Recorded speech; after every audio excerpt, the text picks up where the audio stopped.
The Federal and Pedesta Hospital jointly present the Kanyakumari Marathon 2025. This event is co-presented by Rojavanam International School. Run for Health on Sunday, May 4. Entry is free and all are welcome.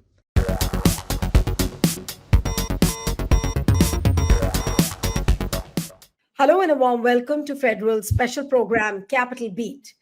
Lok Sabha MP Nishikant Dubey landed in a controversy after he attacked Supreme Court of India, alleging that the Chief Justice of India, Sanjiv Khanna, is responsible for all the civil wars happening in the country. Now, Dubey, as everyone knows, is one of the vocal parliamentarians of BJP, and he also stated that Parliament should be closed down if the apex court begins to make laws. And in fact, in a cryptic post on X in Hindi, Dubey wrote that if the Supreme Court is making laws, then the Parliament should be shut down. And then later on, he spoke to ANI, where he spoke about a number of issues. He spoke about Article 377, basically making the Supreme Court almost feel redundant. And he said, and also, if you look at the larger message of the interview which he gave to ANI, it seems that he's almost challenging the Supreme Court. He's challenging the Chief Justice of India. Now, what kind of a precedent does it really set? Because a Lok Sabha MP is supposed to take oath of office by the Constitution. He swears by the Constitution. And if a Lok Sabha MP talks in this manner about the highest court of the country, what is the message it really sends out? Joining me now, veteran Supreme Court lawyer Sanjay Hegde. So thank you so much for joining. And what are your first thoughts after listening to what Nishikant Dubey said? And I don't think he's repentant at all. And in fact, the party has also now distanced itself. I was seeing JP Nadda's tweet where he said that the party is distancing from his comments. Well, the party may distance itself from his comments, but then the question is, does it endorse them in any manner? Does it has it issued a show cause notice to him? Has it proposed any disciplinary action? Because otherwise, the message that is going out is that look, our MPs are saying this. The party currently does not endorse it, but there seems to be some kind of wink, wink, nudge, nudge, implicit acceptance of things. The point is that MPs, ministers, presidents, vice presidents, judges, everybody swears by the Constitution. But other than the judges and the lawyers, I don't think too many people open the Constitution and read it. If the MP had opened it and read it, he would have known that there is something called the fundamental rights. There is something called the Supreme Court, which is supposed to guard everybody's fundamental rights. He would have further known that judicial review is part of the basic structure of the Constitution, and it has been there since at least 50 years now, since 1973, more than 50 years. The point is that people who think that electoral majorities give them legitimacy must know that they are not elected to be emperors. They are elected to work with the institution in accordance with what the Constitution says. And if there are doubts about what the Constitution means, it is the interpretation given by the Supreme Court which is the final word. But I do not know what prompted this diatribe, but I suspect that there must have been somebody who told him that, look, this is a cause on which you can be seen as championing the BJP's outlook, and that judges should be put in their place or something like that.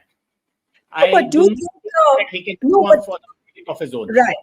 No, yes, but I'm sure there has been a trigger, and what everybody is suspecting is that the trigger could have been the Supreme Court order on the Tamil Nadu governor. Because after that, we saw even the Vice President of India, Jagdeep Dhankar, saying that the Supreme Court cannot become a super parliament, and it's there in the public domain, all what he said. We even did a show on that. And immediately after that, Nishikant Dubey saying so. Do you think that this is a well orchestrated, planned strategy to attack the Supreme Court in this manner and the CJI? Well, it may be that there is a pattern, and the vice president, using his constitutional office, is used as a battering ram, and then if there are cracks which are perceived, then others want to shoot their own guns through it.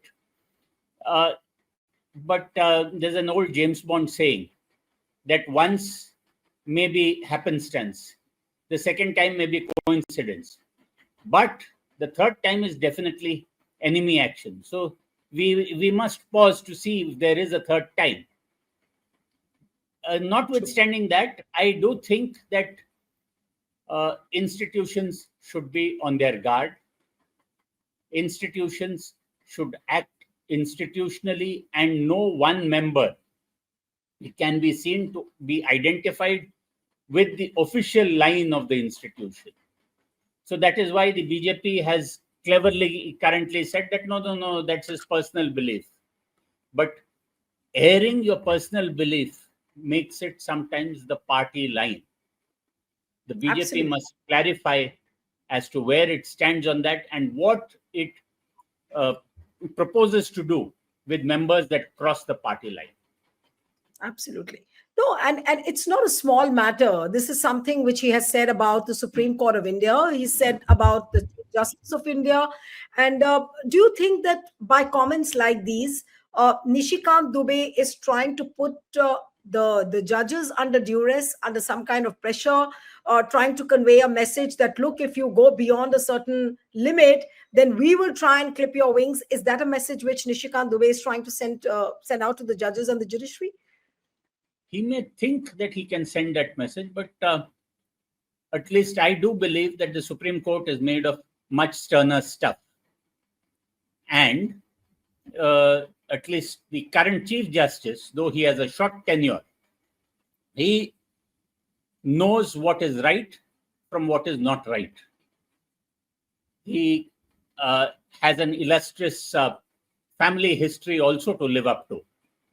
His elder uncle was the great Justice H.R. Khanna, who even in the emergency stood up to the government of the day and said that you may suspend the fundamental right to life in the Constitution, but the right to life exists even beyond the Constitution. And when much cleverer judges constituted a majority, he was the single person who stood out, and a grateful nation and a grateful bar ensures that his portrait still hangs in courtroom number 2 of the Supreme Court, over which he last presided. Right. Justice Sanjiv Khanna is Chief Justice of India till the 13th of May. And so far, he has had a good, solid innings. It is not that he is ruled for the citizen all the time. He has on many occasions given judgments which the government may have liked. For instance, in the VVPAT case, he did not agree with a lot of us who said that you must audit all the VVPATs and count all of them. Yes. So it's not that judges rule all the way, all the time in favor of one side or the other. They go over the material and whatever is presented to them, and then make up their minds. Right. But it almost seemed, Mr. Hegde, that something was building within Nishikant Dubey, because he quoted so many orders. Like, say, for example, Section 377. He spoke about that Supreme Court went ahead and struck that. Then he spoke about Section 66A of the IT Act, and then he gave examples that, look, that was meant to fight out the porn, which was victimizing the children, the women, and then he talks about that. And he's taken so many examples to show that all what Supreme Court has done is not right. And it almost seemed that this thing was building up within Nishikant Dubey, and he was actually aching to say all these things. And he actually found an opportunity, and he regurgitated everything, on the camera yesterday. But should there be an action against him now? And who will take that action? See, I do not think it was all building up. When you put everything together, that means you have been briefed. Somebody has written a brief for you, whether it could be your intern or whether it could be somebody else, I do not know. You may criticize judgments. You can do what you want. That's your right. But if you go after individual judges and to say that the Chief Justice of India is responsible for the word civil war, that is hugely, hugely disturbing. It is not only contempt of court, but I think it is contempt of India. India is not at civil war. India has a government which has control over all its territory. And despite my opposition, I do not think that the government of India has lost control over any portion of its territory.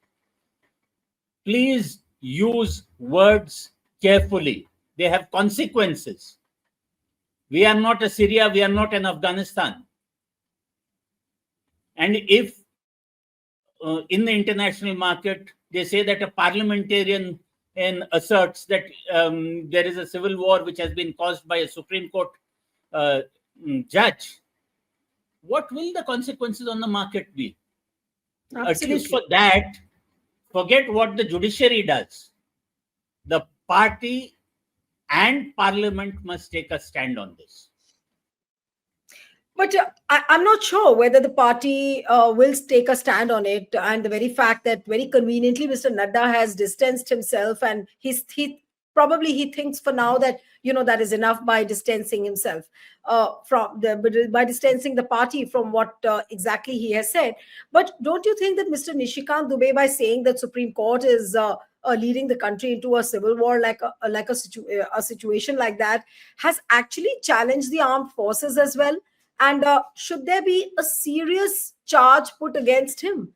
I mean, and he's known as one of the MPs who goes ahead and files a case at the drop of a hat. If any opposition MP goes wrong on anything, he'll immediately file an FIR. He'll immediately put up a case. He'll immediately go, very vehemently. He'll start speaking in Parliament. So what is the kind of a similar response we can look ahead now from the opposition members as well? And also, like, how should the society react to this? Well, such people need to be told in no uncertain terms that they are wrong, and that unless they apologize and take back what they have said, that no discourse is possible with them. I would think that the Attorney General for India, because mind you, he is not Attorney General of the government of India. Constitutionally, he is the Attorney General for all of India. He is the guardian of the court's contempt. And I do assume that people will be approaching him for his permission to prosecute Mr. Dubey for contempt of court. That would be one section. But quite apart from what happens on contempt proceedings, it is for the party as well as the others to not only take necessary criminal action, including complaints in the criminal courts. Maybe the opposition can consider bringing a censure motion against Mr. Dubey in Parliament itself.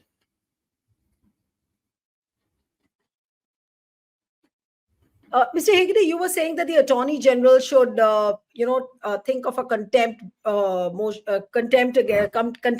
against Nishikant Dubey. So, can he himself give a contempt notice to Nishikant Dubey, or will he need some party to approach him and then probably he'll move the procedure?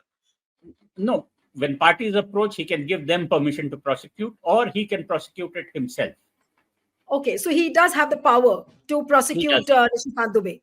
Okay. Yes, he does. He does have the power to file a complaint for contempt in the court concerned. Okay.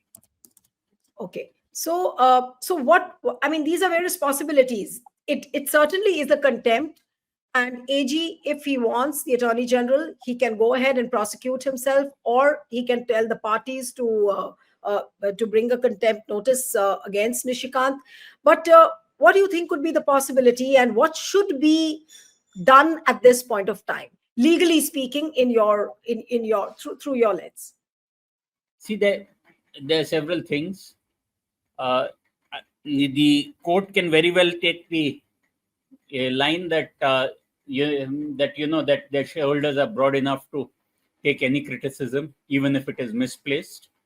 That may be a line which the court may want to, or it may well be that even after the current Chief Justice retires, somebody still takes up this matter. The court is ultimately the ultimate judge of its own contempt. There have been times when the court has proceeded. I do remember when I was young assisting the then Attorney General, Soli Sorabji, when contempt proceedings were taken against Arundhati Roy for things that he said. And she said things about the Narmada Bachao judgment of the Supreme Court. I do remember that she was even sentenced to a day in prison. So the Supreme Court is the ultimate judge of its own contempt. I would not presume to tell the court anything more than bringing these comments specifically to the court's notice. But ideally speaking, sir, I mean, making comments like, what he said, that lawmaking is the job of Parliament and the Supreme Court is meant to only interpret the law. The court can order the government. Right. Yeah. That is perfectly right, constitutionally speaking. Right. You can say that. You can even say that the court should not have struck down 377, it should not have struck down 66A, it should not have, etc., etc. That is perfectly all right. But what brings it into contempt or disrepute is to attribute things to judges personally. And he specifically has said that Chief Justice Sanjiv Khanna is responsible for a civil war or things like that. That is certainly contemptuous. But do you think that this is a direct assault? And what pattern we are seeing, that Vice President Mr. Jagdeep Dhankar also saying things like this. Then you have a parliamentarian who's saying things like this. Is there a pattern in putting up a direct assault on the judiciary, on the Supreme Court as a whole, and with an underlining message that, look, you need to be within your limits?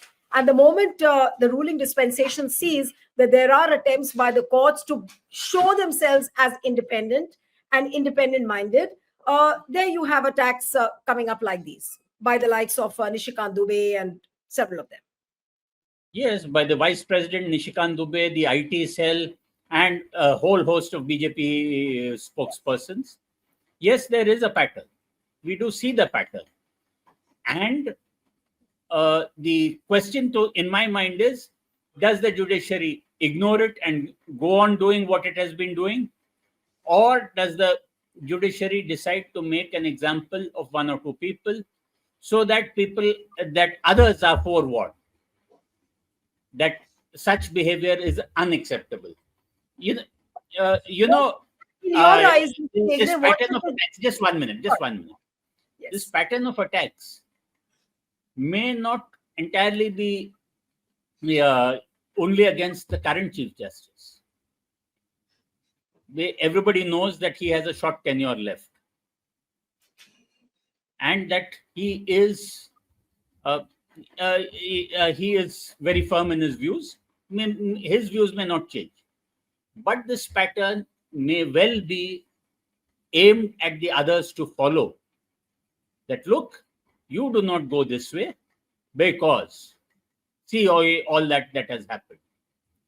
The chilling effect is what is being tried. Right.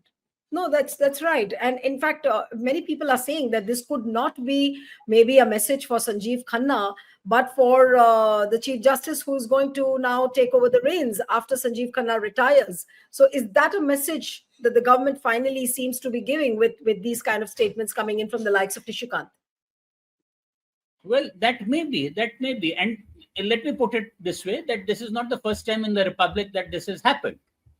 Yes. We've had the reverse version of it in the late 60s and in the early 70s, when there was a strong government then of Indira Gandhi, who was committed to bringing about a socialistic pattern of society. And the narrative at that point of time was that every time that the government wanted to do something for the poor, including nationalization, etc., it was the courts that were stepping in and stopping the government from doing what it wanted. Strong governments instinctively desire weak courts. But courts ultimately, though they are supposed to be lions under the throne, are still lions. When they see something wrong, there is a stage beyond which they cannot be pushed. Right. And in my last question to you, Mr. Hegde, is that what do you think that how should the judiciary respond at this point of time? Because if all eyes would be on what and how the judges respond to this. What do you think should the judiciary be doing with a statement like this? I have never been a judge. And maybe there are other considerations. I would, however, think that this has gone to a point where silence is not an option. So, what option the judiciary adopts, that is left to them. But you cannot simply put your head under a blanket and pretend that the storm will blow over. Right. True. Thank you so much, Mr. Hegde, for joining. Thank you very much, sir.